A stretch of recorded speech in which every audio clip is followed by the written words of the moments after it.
दोस्तों ये क्या, रोशन रोही का भाई हुआ अलग। ऐसा पोस्ट किया कि पूरे मगही इंडस्ट्री और साथ ही साथ भोजपुरी इंडस्ट्री में भी भूचाल आ चुका है। एक ट्रेलर आते ही भाई का भी ये पोस्ट आना बहुत ही गजब बता रहा है। आइए बात कर लेते हैं। नमस्कार, मैं रविंद्र और आप सभी देख रहे हैं भोजपुरी स्टोर चैनल। सबसे पहले तो बता दें कि खेसारी लाल यादव का एक गाना इस समय मार्केट में बज रहा है।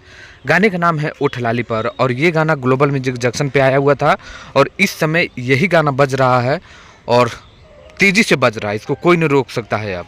लेकिन अभी अभी एक पोस्ट आता है रोशन रोही के भाई का, क्योंकि अभी अभी एक फिल्म का ट्रेलर आया है जेल स्टार जो रोशन रोही का है, लेकिन उसी का भाई का पोस्ट आता है और पोस्ट में ये लिखते हैं कि आज के बाद रोशन रोही का फैन या उसका कोई भी चमचा हमको कॉल मैसेज नहीं करना, नहीं तो भर दम सुन लीजिए और देख लीजिए, सुनाऊंगा।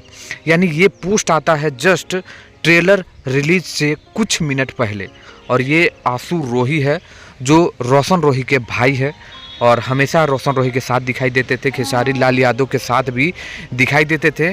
लेकिन इनका ये पोस्ट ट्रेलर के समय अपने भाई के लिए इस तरह का पोस्ट आना सच में चौंका दे रहा है। तो आपको इस पर क्या लगता है? हालांकि कुछ लोगों ने पोस्ट किया कि भाई ऐसा क्या हो गया कि आप लोग अलग हो गए। अब देखना है कि आने वाले दिनों में क्या होता है। लेकिन अभी अभी पोस्ट आया और ट्रेलर भी आया है, इस पर आपकी राय है कमेंट करिए। और खेसारी लाल यादव का जो गाना उठ लाली पर है वो गाना आपको कैसा लग रहा है ज़रूर कमेंट करना नहीं भूलेगा। आज के लिए बस इतना ही था, मिलते हैं नेक्स्ट वीडियो में, तब तक के लिए धन्यवाद दोस्तों।